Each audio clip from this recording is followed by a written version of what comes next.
I wanted to make this quick video because it's kind of an introduction to the video you're going to watch. Most of the time, the videos that I make are like 10 minutes, 15 minutes, 20 minutes, maybe at most about 20 something minutes. But I'm going to be probably starting to release some content that is a little longer than the usual um, videos that you've been watching, and you will see them as they come along. But in this particular video, I'm going to be talking to Trucker Jim. It's a conversation that I sat down with him over video and we just had a chat. For those of you that already know Trucker Jim, you know that he's leaving the industry.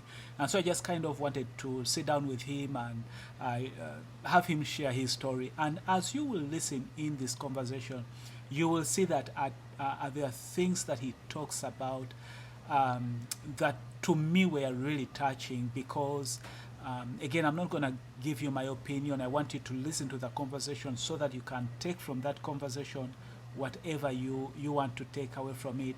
But one of the things that I got out of it is that sometimes people go through stuff.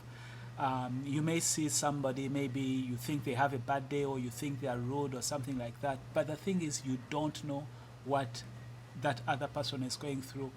So my encouragement to you is that try and show each other grace. When you see a fellow truck driver, extend grace to them because you don't know what they are going through. And if you are the one going through stuff, just take the time to, like pull back and maybe unplug from it all. Again, as you will hear the conversation, I like the way Jim talks about some of these things and some of the steps that he took and some of the things that he was able to manage. It to me, it was really a touching conversation, and I think as you listen to it, you will be able to pick up things that may be eye-opening to you or things that will bless you too. So if you think you can't sit through the whole conversation here on YouTube, then I'm going to be releasing it as a podcast too. Then I encourage you to just search for the Driver Success Podcast. Hopefully by the time I release this video, the podcast will be out. If it's not out, then just give it a couple of days or a week, and then I will also release it as a podcast. That way you can listen to it as you drive, in case you can't listen to it on YouTube. But enjoy the conversation. I think there's a lot to get from there. And for those of you that want to come work for JB Hunt, I encourage you to send me your information. My email is moses@driversuccess.com. Or you can use the link in the description below. It will send you to my website where you can fill out a short form. That form will come to me, and then I'll give your information to Susan. She will give you a call and discuss what options you have available in your area. So whether you are just out of training, whether you have experience or you are an owner-operator and you want to bring your truck to JB Hunt, we are currently hiring in different locations. So let me leave you get to the conversation, and hopefully it will bless you just as it blessed me. Until next time, stay blessed and stay safe. Bye-bye. Hey, what's up, friends? It's Moses here from Driver Success. I hope you guys are doing well. As you can see today, I have a special guest with us. For those of you that are in the trucking industry, you probably have seen Jim out there. He's one of the people that have been on YouTube as a truck driver for the longest time. I know some people that used to be, like on the channel, but for some reason they are no longer, on YouTube, they are no longer there. But Trucker Jim is somebody that has been there from the start of his trucking journey. The reason why I have him on today is because for those of you that don't know, he is leaving the industry. And so I just wanted to kind of pick on his brain why he is leaving the industry and how comes. I want to know the thought process, because one of the things that I told you guys is when you choose to come into trucking, one of the dangers or one of the challenges when it's time for you to get out, it can be hard because you spend all this time in trucking and you don't have time to do anything else. So when it's time for you to try and figure out how to move from the trucking industry to something else, it may be a challenge. And so there are some people that find themselves, like caught up in the industry. They no longer want to do what they are doing, but they don't know of any other thing to do. But Trucker Jim has been able to accomplish that. He's getting out of the industry. He's starting something new. I'm going to be watching his journey to see what he's doing. But I wanted to kind of pick on his brain on what things went through his mind and how he planned to transition from trucking into something else that he's doing. But if, for those of you that don't know, then we need to go back to the beginning and kind of see how his journey has been, how he ended up in the trucking industry, and then from there, what is the process? Is this something that he decided to do all of a sudden? Is this something that he planned from the very beginning? That's why I wanted to have this chat with you, Jim. I just want probably take us back to the beginning. What caused you to come into trucking, and then try to help us understand, is this something that you had from the very beginning? Did you plan to be here for just these few years and then get out, or is this something that just evolved? Yeah, it was really just a few years planned from the very beginning, which my background prior to trucking really started out, I guess, in sales and marketing in a few different areas. I won't go into all the details of. And then when I met what is now my ex-wife, she thought I would be good as an insurance agent, and I'd heard that before. So that's what I did. And I was in that close to a decade altogether. I was licensed for life insurance, accident health insurance. A few years in, I got a Series 6 and 63. I was with 3 companies altogether during that time, and each company change was an upward movement career wise. The final one that I was with was New York Life, which is kind of the cream of the crop as far as life insurance companies go. That's financially strong, been around a long time. Got a big building with a gold tip in New York. You see in movies and TV shows all the time. It's pretty iconic, New York Life. And what happened as far as leaving all that? Because I was on I mean, not an amazing trajectory or anything, but I was doing pretty good. I'd won several awards. I was Rookie of the Year for New York Life, my first year with them. And my marriage was falling apart. Just the relationship between she and I, it was just in a struggling state. We weren't best friends anymore. I don't even think we liked each other anymore. And which don't make sense why we'd start fostering children, during all that. But it wasn't my idea. I just kind of got convinced. And next thing you know, there's a couple babies in my house, and I'm still an insurance agent. And the systems, the habits that were working for me the previous years that got me to where I was at changed when I had 2 babies in the house. They weren't my own. I didn't go through the 9 months of expecting and, a part of me and all that. These were just a couple of my wife's cousins' kids that, got dropped off. But of course I formed a relationship with them, and then there became a third one. And so diapers changing and waking up in the middle of the night, was kind of a factor. And I was struggling. My insurance company took a nosedive. Income wise. And I ended up leaving, and I came back to South Carolina, where I'm from. And it took probably 3 months, maybe 4 months. I was a truck driver at that point, because being at home, staying with family, I don't know. It didn't, I don't know. I was in a conflicted state. Really didn't know what I needed to do, because I still had a house back in North Carolina, and I was still married at the time. And I was in insurance, and I started writing a life insurance policy on a truck driver named Gary, that I'm still friends with to this day, that we talk regularly. And I started learning, he was an owner operator, but about truck driving and the income, just going through the application process and our relationship. And well, I did some checking at the unemployment security office, and I found a way where I could get my, what's normally $4,000 or $5,000 truck driving school. I could attend for no cost to me, with no loan that I had to pay back or anything. Me having 3 children, that was figured into my family at the time, probably helped me qualify versus if I was just a single man. And plus my income had took a dip the first, that year compared to previous years, and they had only went on 6 months worth of income. So I was a shoe-in, and I qualified to get my truck driving school paid for. And simultaneously, Moses, as that process of starting my truck driving career, I had an iPhone 4S at the time, and I uploaded a YouTube video while I was at truck driving school.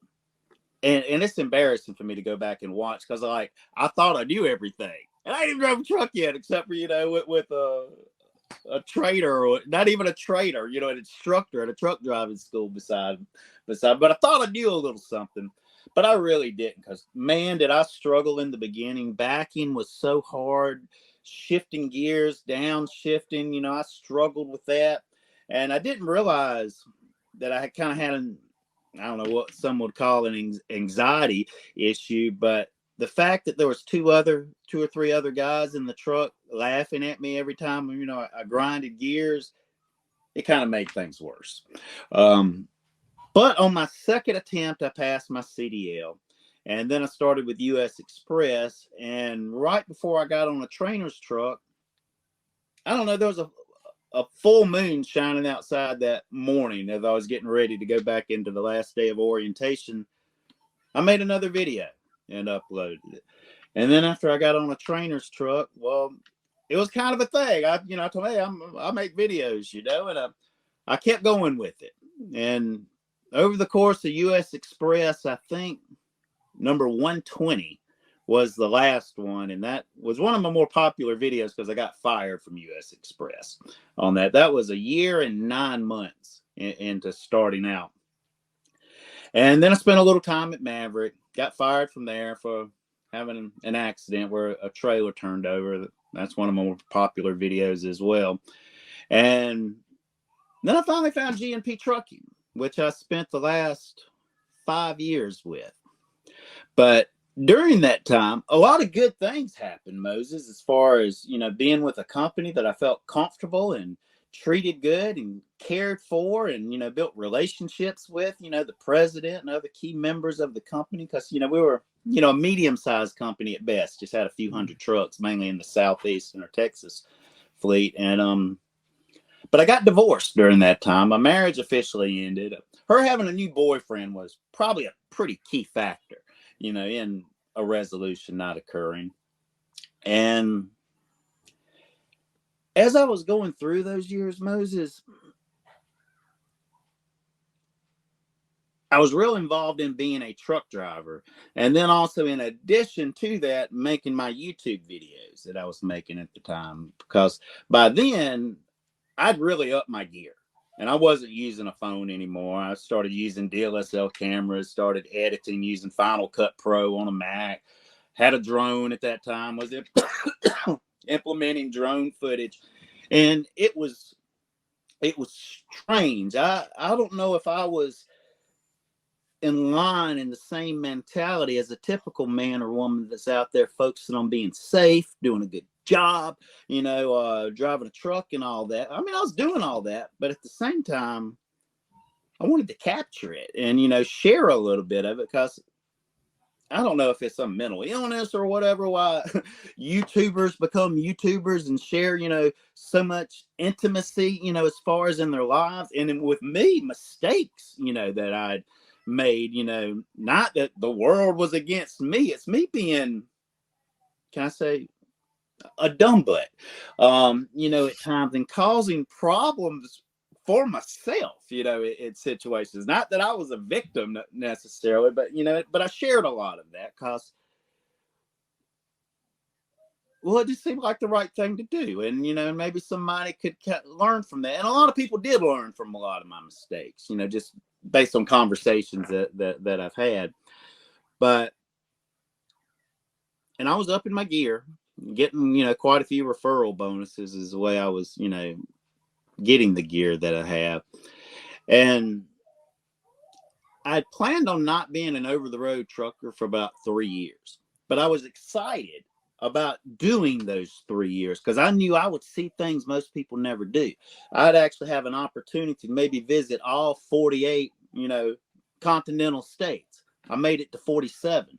During my first season, I even had a little notebook. Each time I would go through a new state, I'd write it down. So I'd have my list of it. And it was a journey in the beginning. And there was so much new stuff happening and all of that. But as I got to 2018, which that was really the peak of my channel as far as more views per video type of thing. That's when me and Elvis was together. When did you get into trucking? I got my CDL at the end of 2014, and I started with US Express. When you're about 4 years in, that's when, like, you started. Yeah, I guess somewhere around, the 4-year mark, my attitude and enthusiasm for trucking was very strong up into that. Not that I planned to retire or really thought too seriously about being an owner operator, but as far as where I was at in the company driver and just the industry, I was enthusiastic. I was happy, where I was at. And I don't know. And then there was just kind of a shift, probably a collection of a lot of things of my life and the other relationships that I had in my life that I ignored because I was out on the road. Like with what ended up, I started out as foster kids, but while I was during that process, I adopted them. Not that I had one single meeting about adopting, but my ex-wife set all that up. And then when I was on home time, we went to the courthouse with her family and everything. We signed some papers and they got my last name. And then we went to the beach for a few days, and then I went out on the road again for, another month and a half or whatever. If I would have had time to sit and think and talk to somebody else, that may not have happened the way it was, because I was pretty sure my marriage wasn't going to last. And the road made not being with your wife easier, for me, because I was just gone. And then, I could kind of pretend I still had one when I'd come home for, a few days or whatever. But I don't know.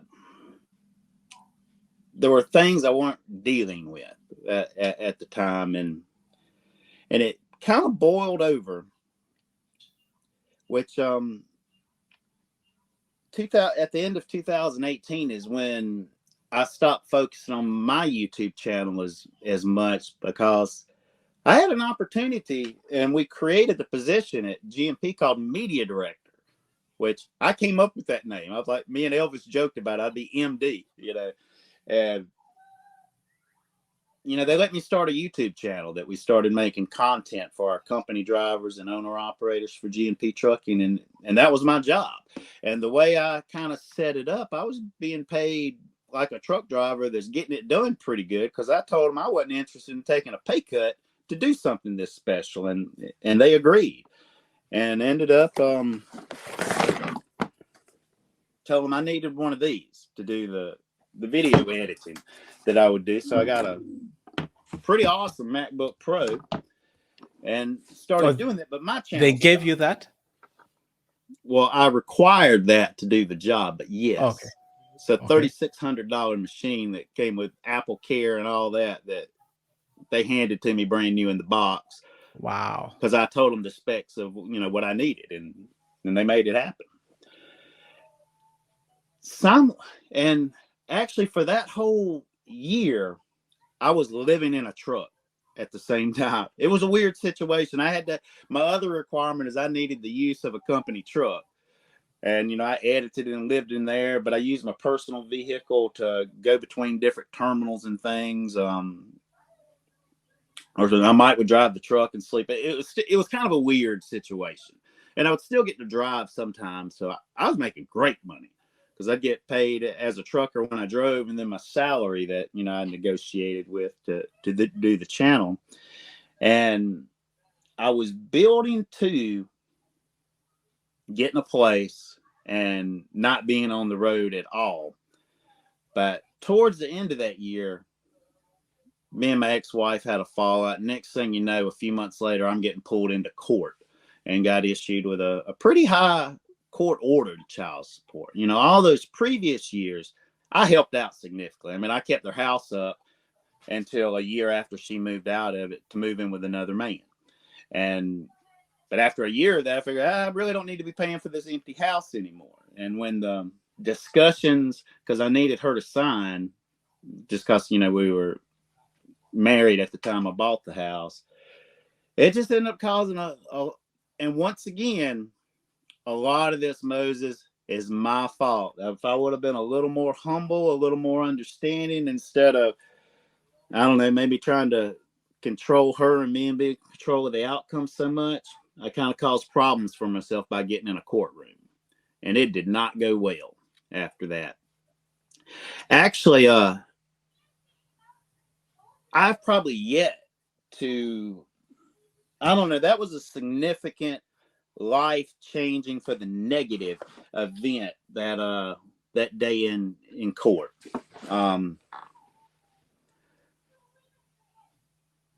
Because my love of three little individual children that at one time called me daddy, that I saw grow up sporadically, you know, that kind of changed, and it was so much wasn't about them anymore. It was this court order, and you know, and it messed me up mentally. And I've never said this on my channel, Moses, but since you reached out, this will be a tell-all.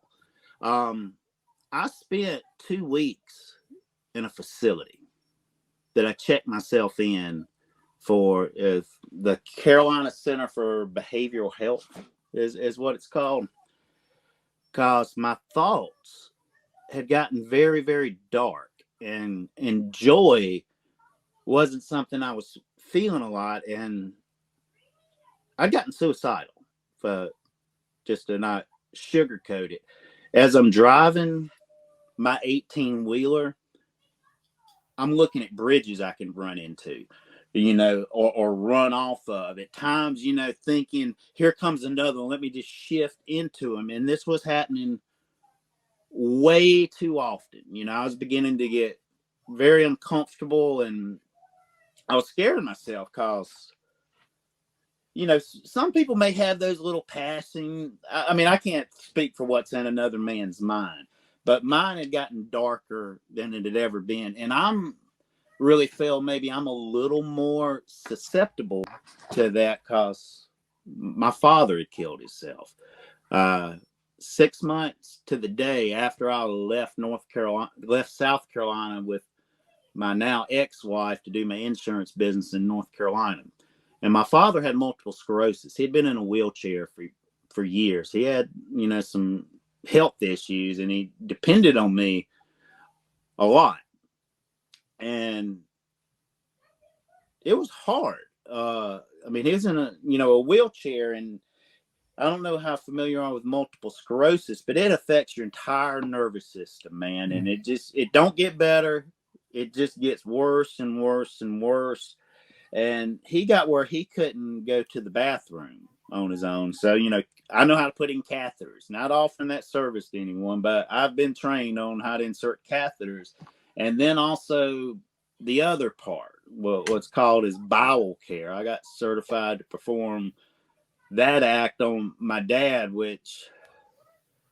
and I got a little money from that because he was in the VA, and he thought he was helping me out on, you know, getting certified for that, because it'd be a few $100s a month. But I don't think a son needs to be doing that to his dad. You know, that's what they make nurses for and stuff. But I think part of me saw that opportunity when I was offered a management position with an insurance company that I just left a few months ago. And at the time, I was working in a call center for AT&T cellular service, making like $9.15 an hour, bringing home, I don't know, like $330 a week is all. But So, compared to the times after that, man, was I happy. I so was happy. you left sales, and then you went into the call center, then you came into trucking? I was in sales, insurance sales with Combined Insurance. Uh-huh. And I kind of got to the point where I was a little burnout with it. This was back in 2009. And I left and we worked at a call center for a few months. And that's where I was working at when we flew out to Jamaica and got married. But later on, well, after the next year, at the beginning of 2010, I got a call from Combined Insurance offering me a territory manager position to come back with them, not as a salesperson, which I had a lot of success as sales with them, but to be in management and go back to the area that basically my ex-wife was from. It would be taking her back home is where we were going. And 6 months after that is when my father killed himself. And I barely went back to work with Combined Insurance after that. And, but I inherited some money, so I didn't have to, hustle like I did just to pay the bills prior to that, because I was an only child. And I started with a company called Western and Southern, which is arguably a step up, in the industry compared to what Combined Insurance was. It definitely was a step up. And that's how I ended up in New Bern. And then a few years later, made the change to New York Life. And that was the last insurance company that I worked for.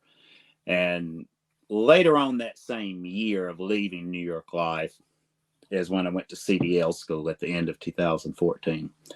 Okay. But, the stuff with my dad, the stuff with my marriage falling apart, paying so much money, for these children, so my ex-wife could finish up her degree and everything. And the whole time I'm thinking, as far as trucking, hey, fuck it. It ain't all about me trying to be all selfish. I'll work my butt off and make a whole lot. I can live very meager. It don't take me personally a lot of money to live, especially when I'm in a truck, all the time.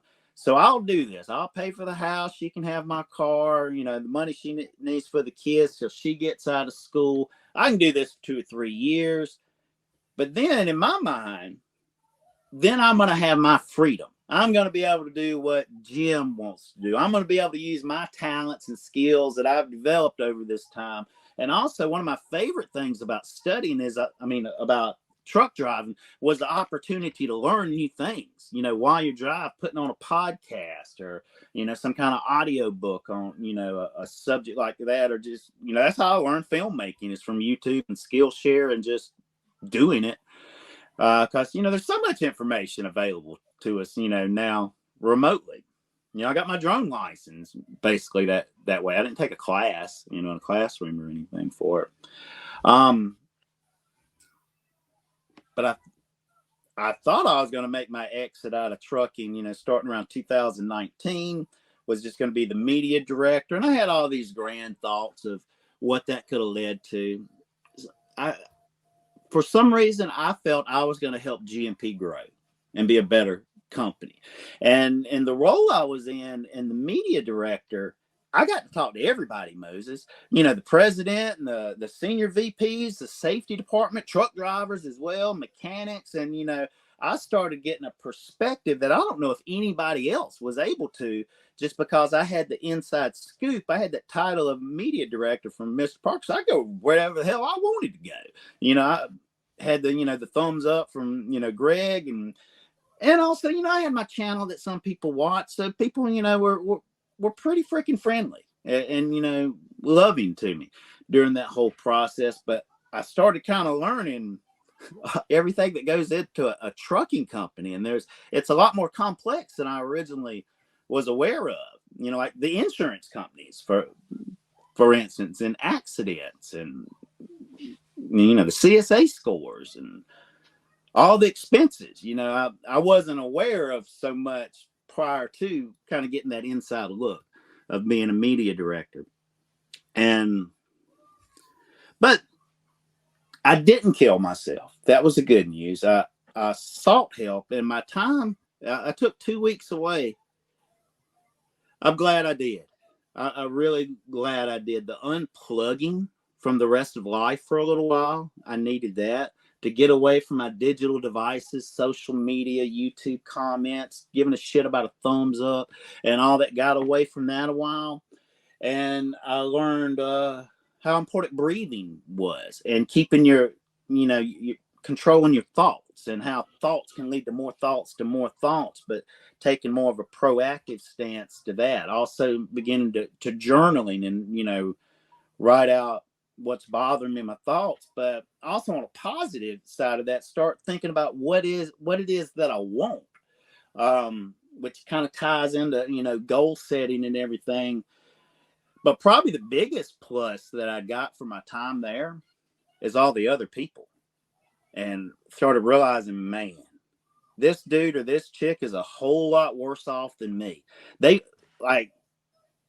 Some people have never been loved, Moses, that didn't have a parent or brother or sister or anybody that gave two shits about them, and that was not me. I grew up in a loving family, and, I've had some beautiful friendships, and, I've been exposed to some absolutely outstanding men that are high character. I've had a lot of positive examples in my life to learn from. And, fortunately for me, I never really got in trouble with, the law that prevented me from, having other opportunities that other people didn't. And I never got, wrapped up with some of these crazy drugs that just deteriorate, people's brains and, I don't know, make their emotional well-being, not good at all. So, I started really feeling blessed for the good things that I had in my life, and also how to handle situations more.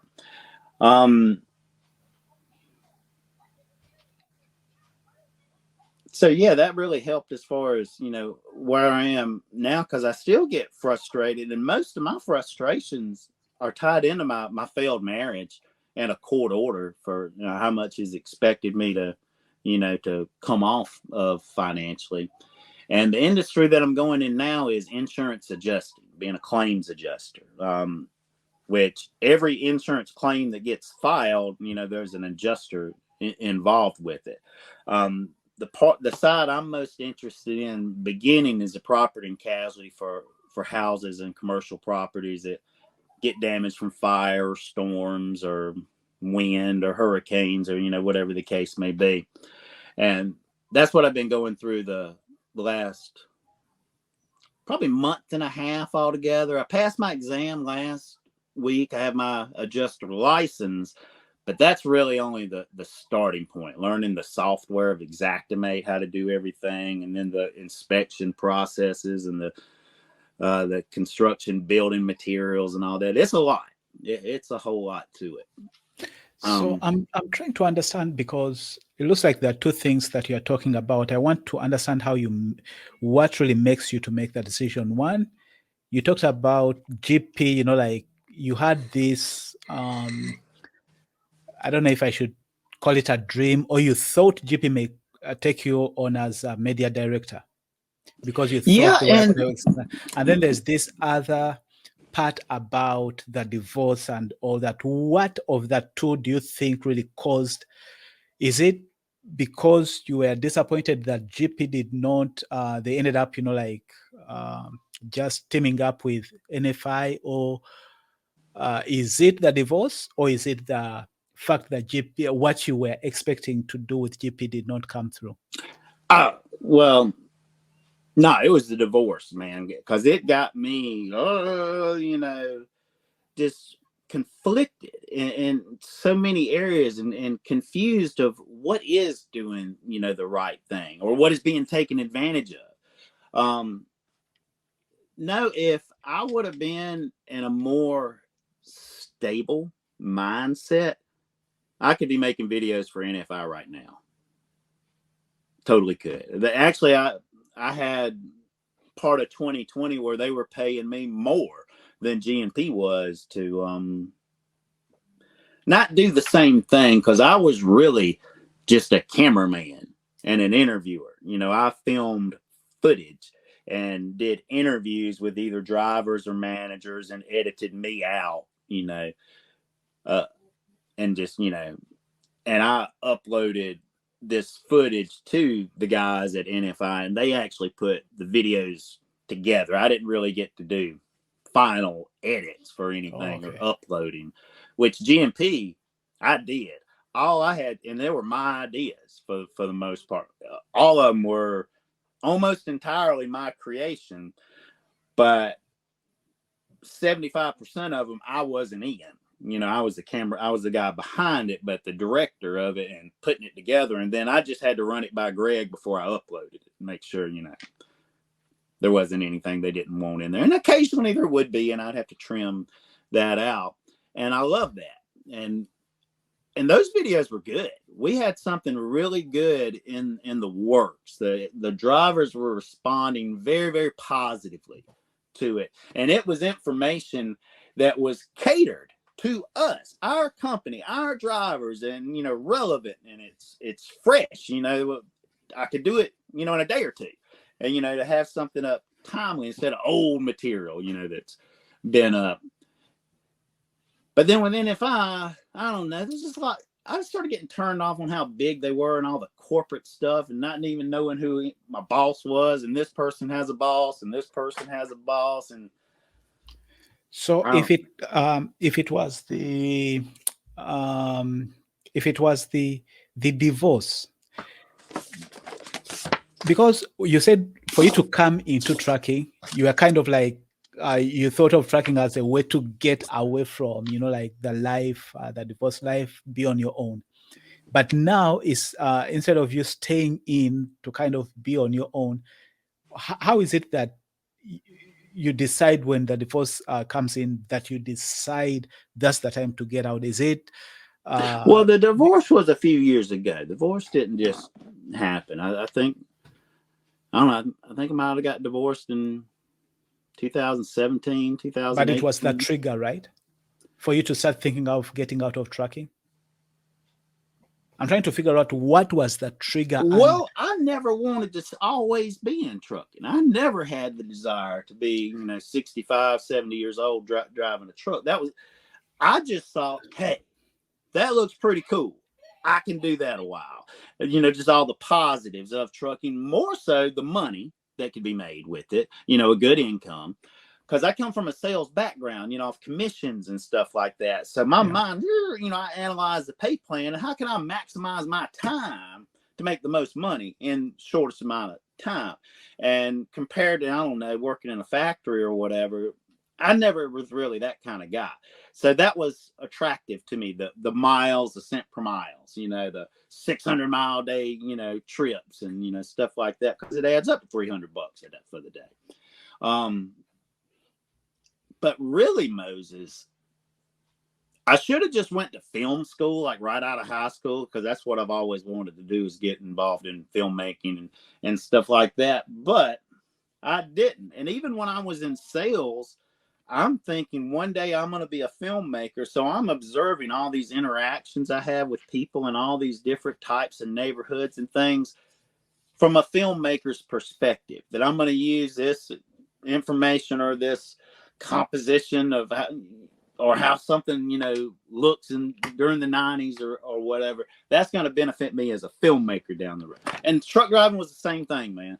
That's the way I was looking at it, because I'm going to understand, you know, what being at a truck stop's like, and what, you know, I never really had a whole lot of lot lizard stories, but, you know, just everything that's involved with trucking. I was saying, okay, I'm paying attention to all this because I'm going to use it later as a filmmaker. When you started trucking, is that why you started right away with the videos? Is that like, was that part of the game plan when you came? I think it was really from the beginning. You know, not that my belief level that I could actually pull it off was so strong that I'm screaming that to everyone and declaring it as my plan, but in my mind, yeah, from day one, absolutely. Did you know about how long you expected to be in trucking? Is that something I thought 3 to 5 years? Or you were expecting to be in 3 to 5 years? That was my plan. But then you get at the 4th year and then you're just excited about it. No, I didn't get out the 4th year. I just got out. No, I'm saying at the 4th year, that's when you were excited about it, because you said after 2018, you were excited about it. Well, I just had a positive attitude, Okay. about what I was doing, and and trucking's necessary, you know. Yeah. Um, but at the same time, I wasn't out. Like anybody that watched my channel, I mean, I might have talked and inquired about owner operator and things, but the more I learned about it, the less I wanted to do it. It just sounded like a gamble I didn't want to take, and I'm gonna have to be married to this truck and have to work all the freaking time.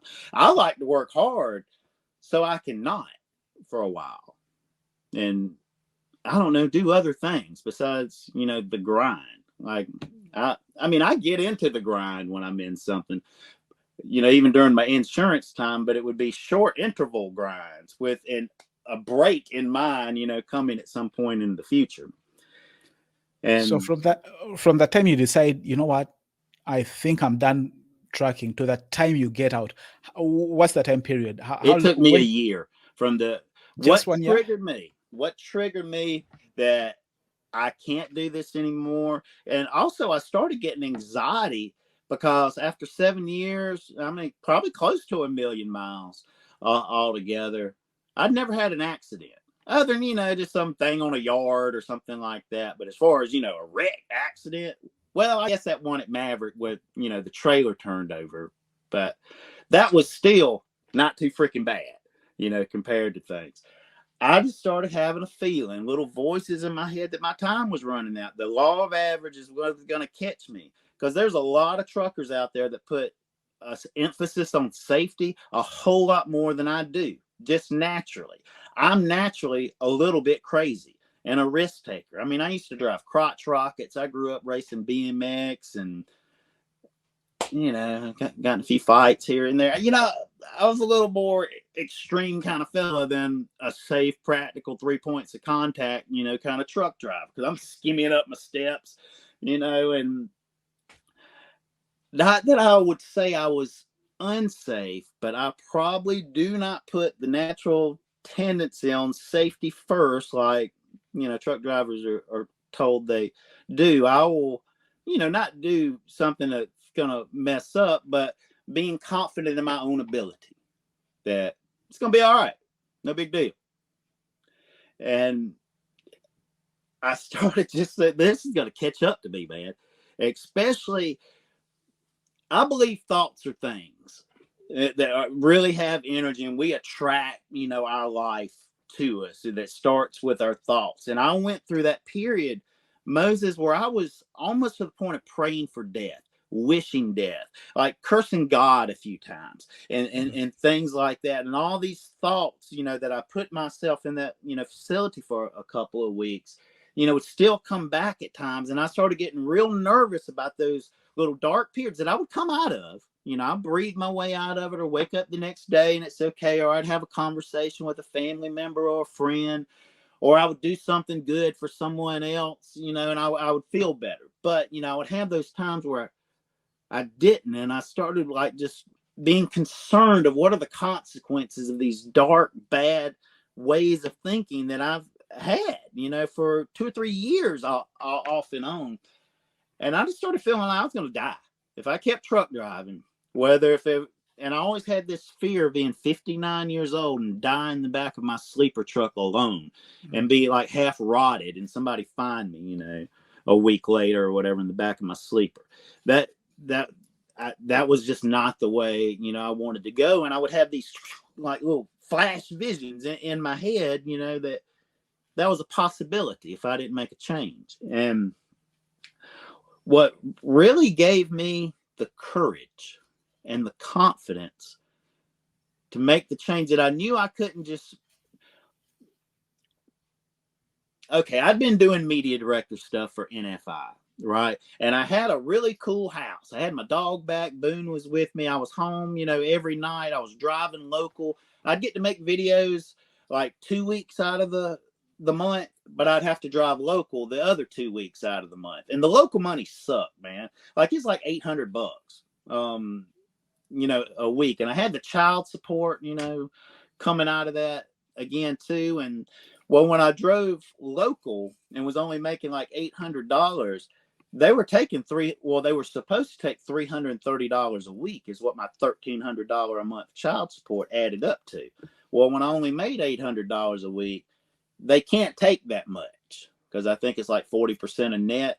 So they would only take, like $150 or whatever the numbers is. I don't have them in front of me, but I started getting behind on child support because I didn't make enough money to cover what they wanted, because it was based on my previous year's income where I was killing it, man. I was getting paid, like $1,100 a week salary just to make videos, plus whatever I drove, which sometimes I drive over $1,000, for that, and be making $2,000 a week doing that. But then that stopped because, NFI bought GMP. So, it didn't start back up with NFI me making videos until months later. The following year, it didn't start right out of the gate. And I wasn't doing that at the time of, when I went to court.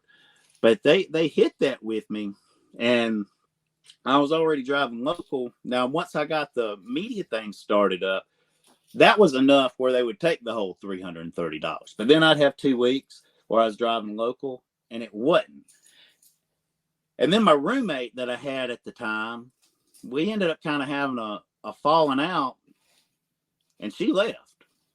It got a place somewhere else and just left me there, by myself. I ended up recruiting a couple of roommates from flyers and things to make it to the lease. But I wasn't making enough money driving local. And I don't know, the doing the video stuff for NFI, there were parts of it I really liked. And I had this guy named Lance, which is up in New Jersey. He set everything up for me. It was good. And I don't know, it was tough. I ended up going back to court, and I got it lowered to about $1,000 a month instead of the $1,300, which was, a little better. But I just made the call that I'm not going to, have this house that's $1,500 a month with these two guys I don't even know living with me and everything. And me and Lance decided I was going to go back out on the road, and we were going to have something really cool and creative that I was going to be doing. There was going to be a combination of driving, but working on multiple accounts where I spent time on different accounts. And then after, learning and everything, would make video content or maybe even training content about that particular account. Well, it was a plan, which is genius. It would work so beautifully, and it was kind of coming together, not as fast as I wanted it to, but it was still the 2 weeks on, 2 weeks off for a while. But let me just hit the road, and I wanted to take just like a month and a half or so, maybe finish the year out just doing Texas and the T680. And I was going to start making my videos again instead of all this company crap, and I felt, during that time, I felt so censored anything I would do on my own channel because I had all these company people watching all my videos and everything. So I felt like I couldn't talk shit and say how I really felt about things because I had all these executives and everything watching the Trucker Jim channel. Yeah. And then there's all these other people that would complain about me double dipping and making too much money because I'm driving, I'm getting paid to make videos. I got sent here to, Bardstown, and I ended up making a video on my channel while I'm up there. I'm like, why are we paying this guy to do that? So there's all this shit that NFI people were giving, the people over me. And it really happened with GMP too, because I was in a good situation. It was very favorable, for me. It was fun. It was exciting. I liked it. But what was the nail in the coffin that I was like, these motherfuckers don't deserve, sorry about my language, but these people don't deserve what I can give them because they just lack vision. And when the people lack, vision, people perish. So I was going to be in the T680, going back and forth to Texas for a month and a half. And then as we got into the new year, maybe the coronavirus wasn't so crazy because, that was going on during that time period as well, which, we all went through that. But what made me just accept I cannot be a company driver anymore was the dispatcher that they gave me. So I got about 10% battery. I may have to plug in. But anyway, My truck, the T680, got put on some list. And Jesus, once something gets on a list that gets emailed to somebody from somebody else, all they can do is follow instructions and what's on this list until they're told otherwise. You know, that's the way it is with a big corporation. Well, my T680 made it to the list to sell this truck, turn it in, you know, before the end of the year because they were closing their books out and everything. And I was up in Pennsylvania, which I don't know why I was in Pennsylvania. I was on the Texas fleet. And I get this message, I need to go turn my truck in at this address in Pennsylvania and pick up this truck. Well, NFI, you know, they on all their trailers and stuff, is 95% of our drivers are home every night because they were a different brand of trucking than what I did, you know, from one location and, you know, come back and you might have a long route that's 2 days. So their trucks weren't set up for somebody that's going to spend 2 or 3 weeks at a time out in the truck. You know, my T680, I had a big refrigerator up on the top bunk, had all kind of stuff to cook with, had a table where I could put my laptop out to edit, to set up, you know, to film good angles, had GoPro mounts, you know, in a few places on that. I had it set up. Well, 3 weeks later, they decided they want to, you know, take it from me. And this dispatcher, and I was telling her, nah, that ain't happening because of Lance. You know, we've got this plan. And she said, I don't know about all that. And I ended up calling Lance and like 4 other people because I was like, I am not taking all my shit out of this truck because it was a much, much smaller truck they wanted me to move into. They didn't have a top bunk. They didn't have a refrigerator in it, but I had a big refrigerator, you know? And I made a video about this and they told me to take it down and I did, and I put it back up. And that's what really killed my video making with NFI was this event. And I didn't care because they didn't deserve me anymore. It was my true thoughts after that because I understood my value. You know, not just as a truck driver, but the man with the camera that also got video editing skills that understands where truckers are coming from. And I sold them on my value and how hard it would be to find the combination of the skill sets that I have as far as the video making from a trucker's. And maybe I'm full of shit, you know, I'm full of myself or whatever, but I thought what I had developed over these years was valuable. And dispatchers didn't so much see that. But to make a long story short, I just had to shut up and do what I was told because I was a company driver that did not have a choice. It's basically what this lady dispatcher, which was a new hire for them, had told me. And Moses, I had to do it. I had to move all the stuff. They got me a hotel that night because all my stuff filled the bed up, and I had a refrigerator in the floor and all this in the, you know, the little small regional trucks or whatever they're called. And they got a bed in the back. But that's about it. Not much.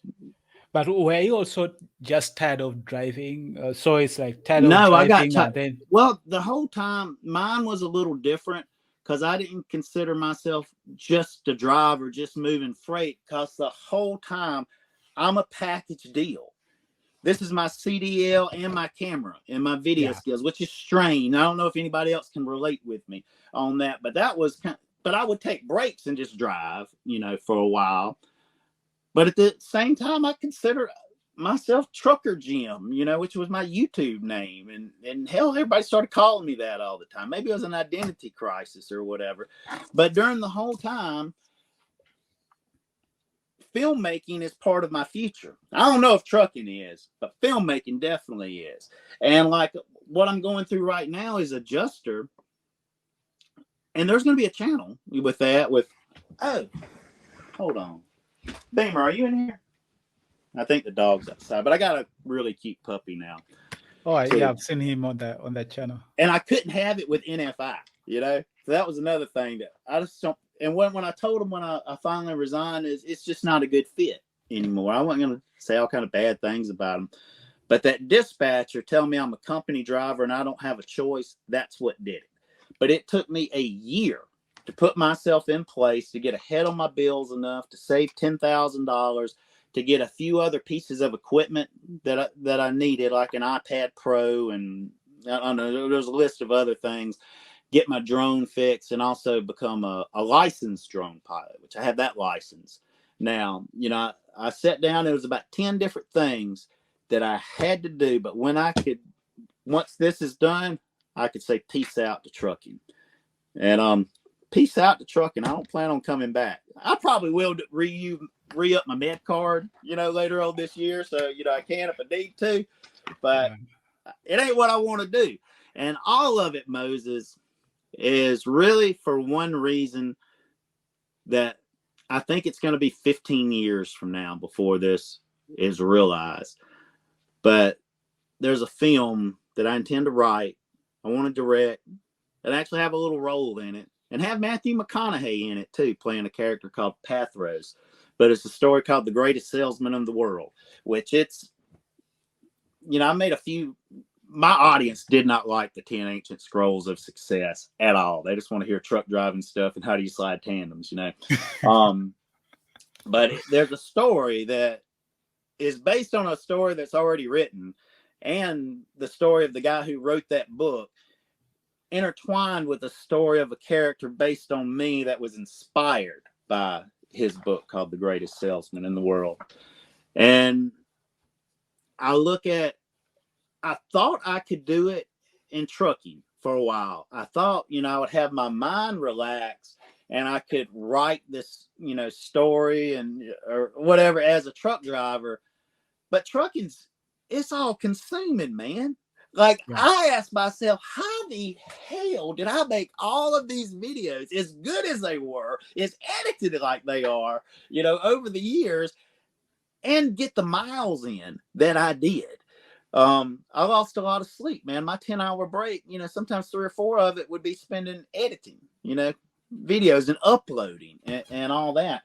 And that the editing ain't hard. The uploading and the optimizing, broadcasting a hotspot depending upon where you're at is where it can get challenging, because I wouldn't go back home. Hell, I didn't even have a home.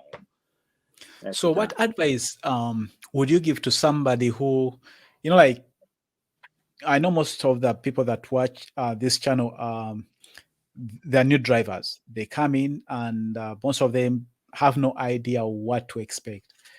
So if somebody is coming in and they have this plan, they want to put in a few years and then they want to do something else, how would you advise them to go about it? Because at least you've been able to, to come in, spend your 7 years. The biggest piece of advice I would give, because everybody's situation is going to be different, a little different. Correct. But start developing some good habits, depending upon the man you want to be or the woman you want to be. Broadcasting for, okay, who is this person that I want to be, that wants to accomplish? And then you have to break it down. All right, well, what are the characteristics of the person that would accomplish this? What kind of habits would that person have? Then you got to become that person, start developing habits. A big one with me was learning to save money. And all the successful men throughout history, all men of great character, all practice some form of saving 10% of every dollar they make. Every one of them. Every one of them has some fundamental habit that they put back a portion of the money that they make. Meaning they don't spend every dime they make and paycheck to paycheck and they're broke on Thursday. A man of high character does not do that. He will go without the principle of saving 10% or saving $10 a week or whatever is more important than any fleshly desire that I have. And with me, it empowered me. I began to feel I've got an edge on the lower level man that has no discipline because I've set a priority of the future, me in the future. So just, and I did it with 401k, too. But also in addition to that, I did it with savings. And this is really what helped me. And the 401k just kind of adds up without you knowing about it. And unfortunately, I think I'm getting ready to have to access about 10 grand of it to make it through these next few months and not get behind on child support, which is less than ideal. But hey, at least I got it there. I ain't going to a finance company, to take a loan on things. But establishing what I call the pay yourself first habit. Mm-hmm. And by doing that, and then also deciding bit by bit, with me, a lot of it came in, in stages as far as understanding what I want. But, when you have that habit of saving money, and it accumulates, over the course of, a few months or whatever, that you got a pool that you can dig into so you can make good decisions with it. Instead of, I would make a good decision, a wise movement, but I'm broke because I don't have any money. To not be that guy that can't do something great for his family because he's freaking broke, because he spent everything that he had. And, and that started, I quit smoking cigarettes, around the same time. I never smoked cigarettes as a truck driver. I quit shortly before. But having a habit of saving yourself first, for me, it increased my chances of making other good decisions and creating other good habits, and gave me the strength to start eliminating bad, destructive habits that are harmful for the man, I wanted to become. So saving is the main thing to focus on. Yeah, because all you have that option. Backing up and how to check, you'll figure that stuff out, trial and error. One good piece of advice, if you're somewhere, I used to say it all the time to the guard or whoever's checking you in. If you don't really know what to do, say, hey, this is my first time here. That is a great statement to say if it is indeed your first time here and you don't know the process of what this place expects. Just tell, hey, this is my first time here. Pause. They'll probably tell you what you need to do. And also establish a habit of paying yourself first, not spending every dime you make. And when I say pay yourself first, I was paying for my ex-wife's house, car, sending $900 a month for kids and all this other stuff. But she didn't come first. I came first. When I got my check, I look, I calculate, okay, how much I got to send her and everything else. And how much can I put back in savings? You there, Moses? Looks like I'm off. There we go. But yeah, all the trucking stuff and where to go, owner op, you'll kind of figure that things out. Just have conversations. You'll make, friends and cipher through the good information and the bad information. Try not to tear anything up or, get any tickets, and, make sure you get rest. I would watch what you're drinking. I wouldn't drink Mountain Dews all the time. That's going to cause problems for you. I was a water and a coffee, kind of guy on the road. If you can get where you're self-contained, if you're over the road trucker, as far as planning your meals, cooking them yourself versus being a slave of a truck stop and whatever McDonald's and Wendy's happens, or Subway happens to be where you're at, those made a big difference, for me. But I don't think everybody needs to make a YouTube channel. Sometimes I wonder, would I be better off if I didn't make a YouTube channel, because I'd be more focused on my goal instead of getting caught up in the time trap that making. But I'm more disciplined now. I hadn't been making videos, and it's hard for me, Moses, because it's ingrained in me. I did it for so long, and I have a cinematic brain as far as when I look for things. I'm kind of thinking about the edit, as I'm doing things. But now I have to prioritize what's the best use of my time right now. And if I get started on a video, I'm going to be all in it for 2 days. Yep. You know what I mean? And I've got all this other stuff to do, which there's a lot to become an adjuster. But once it's done, it's very good paying. Like, my expectation is to be on the low side of 6 figures, like 110, 130, somewhere in there, working maybe 8-9 months out of the year at it.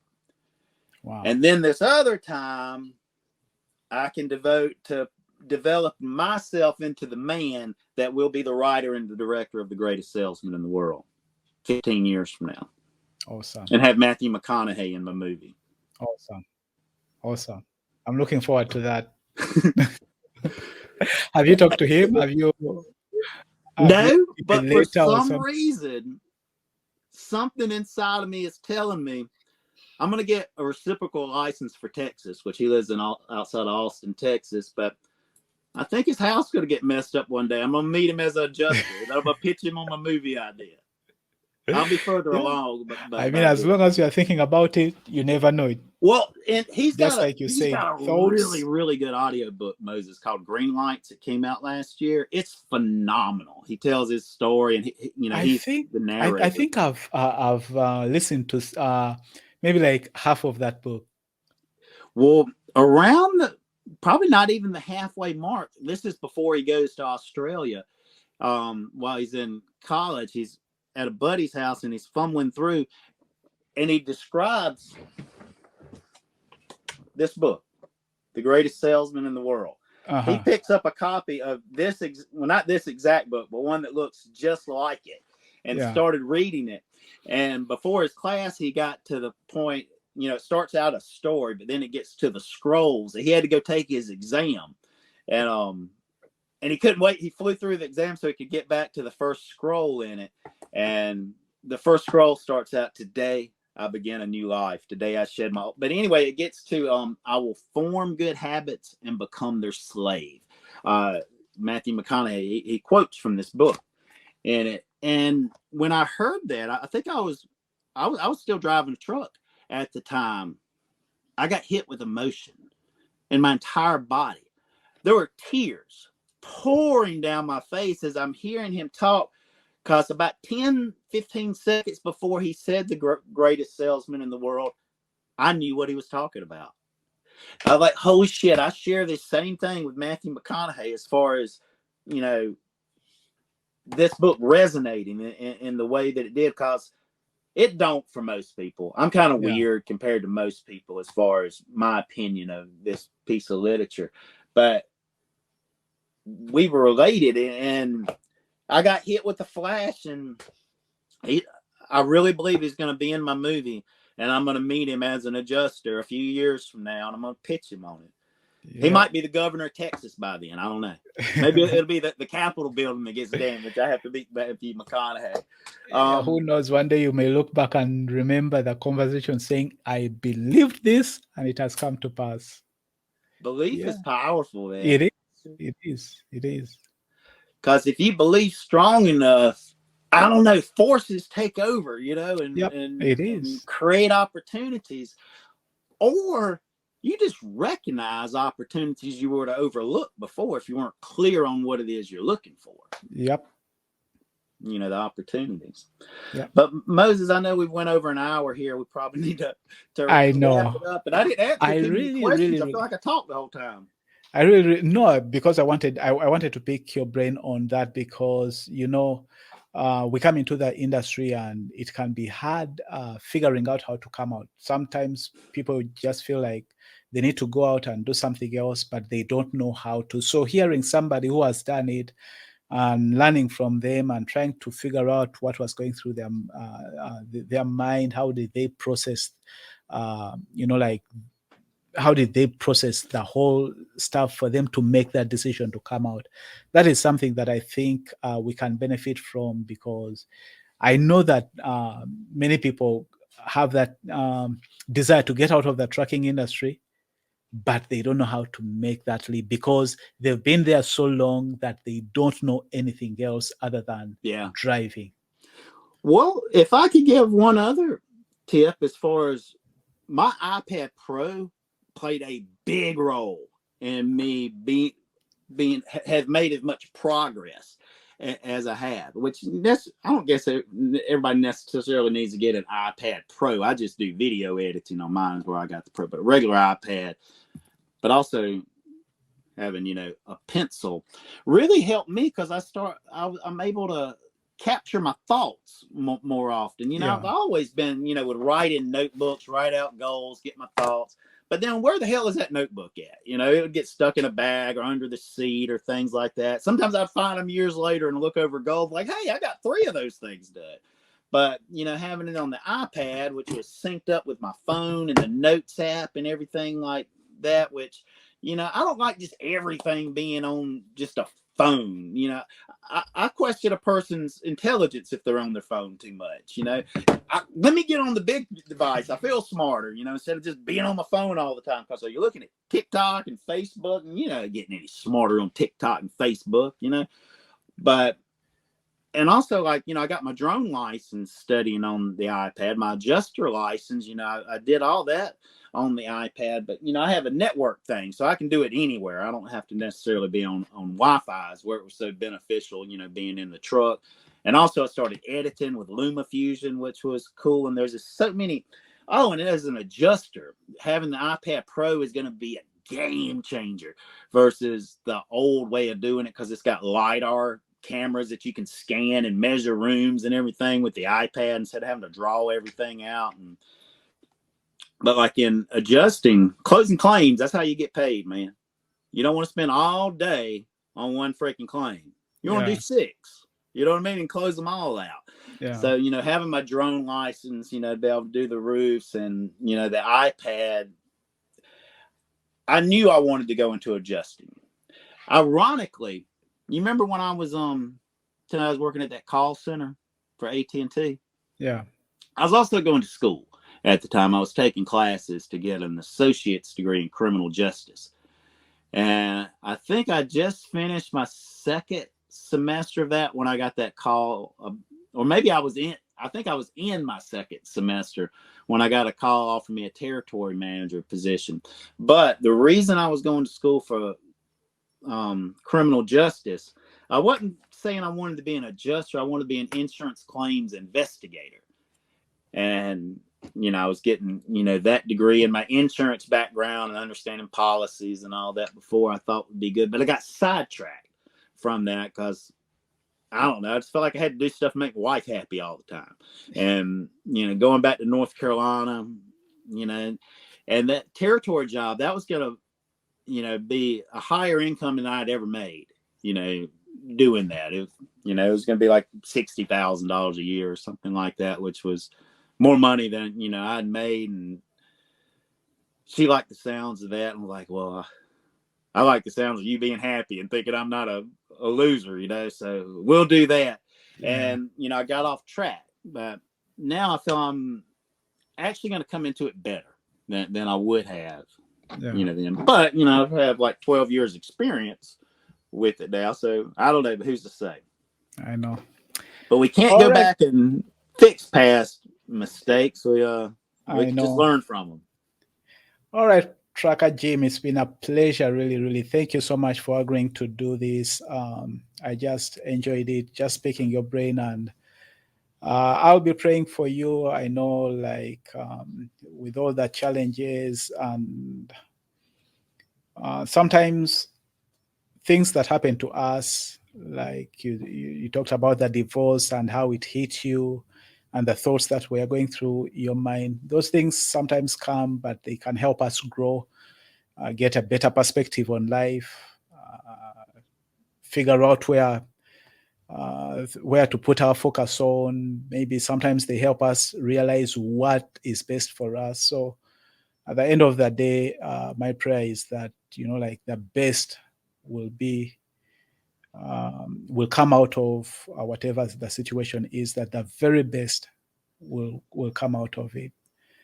I know it can be challenging when you, like you say, you have these young kids you've seen grow up with you, and then all of a sudden they're taken away from you. But in all that, speaking of the kids, it didn't go as well as I was hoping, but when I left trucking, I'd spent the previous 6 weeks out of town working on a milk account for Walmart. But the main thing is I could not work with that female dispatcher anymore. I don't want to talk bad about her, but I just didn't like her. I didn't like the way she talked to me, and I didn't think I could count on her. And all she ever wanted to know was my ETA so she could type it in an email to the planner. No really other reason. And, I've always been the guy. I'm giving my ETA because I want to let you know when I'm going to get there, because I'm going to have this much time after, because I want to get another freaking load and keep on moving. That's the reason I'm telling you ETA. It's for the next step. I'm thinking 2 days ahead, But she's just thinking what I've got, what people my upline expects of me that I got to, communicate.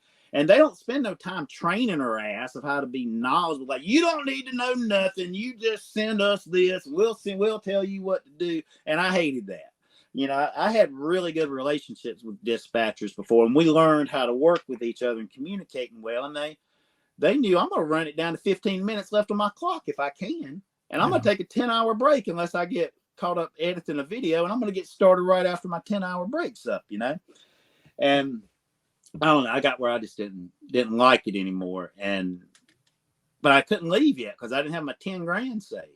And I didn't have, 2 working cameras, and I didn't have my drone license and, all this other stuff. So, I had to bite the bullet. And when I was up in Indiana, they was paying us $2,000 a week, when we was up there. And I was staying in a hotel too, had a pool, was able to exercise, started, being able to get my thoughts and everything together more, talk to women in the hotel and stuff. So, started feeling like a normal person. So it was good for me. But as soon as that was over, I was like, I ain't running another load for y'all. I'm taking off. And I told them I wanted 3 weeks vacation. And then I was pretty sure I wasn't going to come back, but they didn't grant me my 3 weeks. They told me I couldn't, that they needed me too bad. And I'm like, I don't know what to tell you. I'm sorry. I'm taking it. And I bought this camper, and I was there like 2.5 weeks or so in the area where my kids are at. And I got to spend 4 days. They stayed with me 4 days at the campgrounds we was at. Man, we had so much fun. We fished and rode bikes, played football. I didn't have my dog at the time. But then, me and the ex-wife kind of ended up butting heads out on some things. She kind of, cut me off from being able to see the kids. And so I came on back and I got started on my adjuster plan. But in addition to that, because remember, at the end of the day, being a filmmaker, that's the number one goal, making the greatest salesman of the world and having Matthew McConaughey in my movie. So I got a business now, an LLC. It's called High Five Video and Drone Service, or highfivevads.com is going to be the website. You can go to it now, but it ain't really much to look at. It's just a template on it. But I got the bank account set up on that. And if things would have went better with my ex and I, because she could really benefit my business and I could benefit her business that she has if we work together. Because we have the ability to work beautifully together. We just let past hurts and disappointments, interfere, and we don't get the best version of each other. I give her the worst version of me. Unfortunately, that's what she gets, the version that gets triggered and upset and that's thin-skinned and, all of that. But, she was the love of my life, and, there was a lot of hurt, in that whole destruction of a marriage and a relationship. Yeah. I probably shouldn't have went off from that tangent, but Moses, I appreciate you. I'm so glad you took an interest. You helped me by doing that, even, now, because, the progress I'm making through getting started with adjusting, it's not as fast as, I would like it to be. It's a process, to it. So it's, I'll have moments where, like, I ain't getting enough done. I get distracted, start going down a YouTube rabbit hole, or watch some show or something that's really just a distraction and junk food for my brain instead of something that's gonna help my life and the people around me. But it's getting there, and actually, you reaching out, that helps me hold myself more accountable for what I need to do, and give me an opportunity to share some of my thoughts that I can go back and watch it. It helps me. So thank you, Moses. Oh, no problem. I hope it helps somebody else something. I hope. Hey, do you have to go, or can I share one last thing? One last thing. Yes, share one last thing. I got this from this book here. It's Cleaning Up Your Mental Mess by Dr. Caroline Leaf. And I kind of created this together based on this book, but I call it the 4-beat breathing technique. It's for beating anxiety. It's for beating doubt.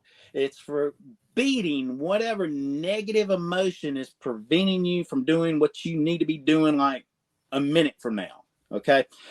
And it takes less than a minute to do, but it's the 4-beat breathing technique. And it's a series of in, hold, out 4 times. So it's an inhale to a 4-second count. I can't breathe in and count at the same time. But in my mind, I have an inner dialogue that's going 1, 2, 3, 4, 1, 2, 3, 4, 1, 2, 3, 4. You know, it's my inner dialogue.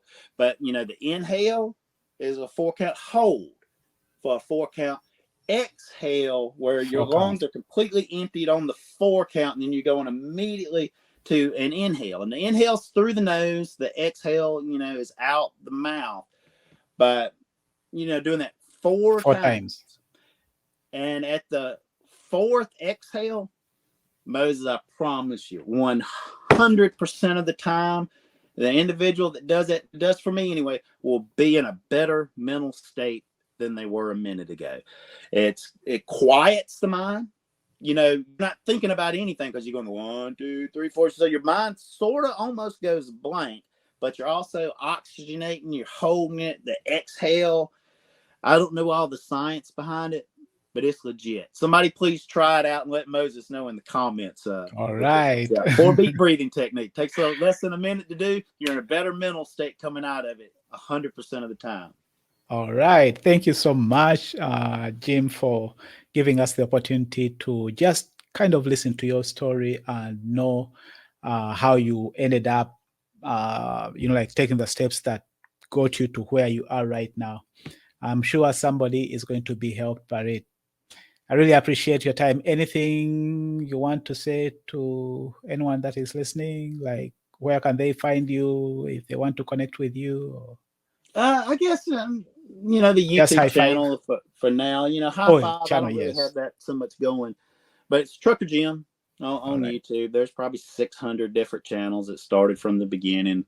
I got a little sidetracked here and there and have all videos aren't about trucking and probably, and on the future, I don't know what I'm going to do, Moses, if it's going to stay Trucker Jim, if I'm going to change the channel name or start a new one. Probably start a different channel because that is like mostly trucking, maybe starting a different channel. I know it's just hard, giving up almost 10,000 subs to start over at 0. What's the algorithm going to do? But that'll be a challenge. You can always come and let them know what you're doing so that you send them over to the new channel. Yeah, the algorithm don't really like me anymore anyway. All right, brother. I don't even get my own notifications when I upload a video or show up on my own, home screen anymore. Oh, yeah. All right. Well, Moses, thank you again. Thank you so much. I appreciate you, my brother. All right. Bye-bye. Bye-bye. A husband, father, Christian and truck driver, telling you my story and the world through my eyes. So keep the faith, let's keep it fresh. And this is driver success. Yeah, let's go.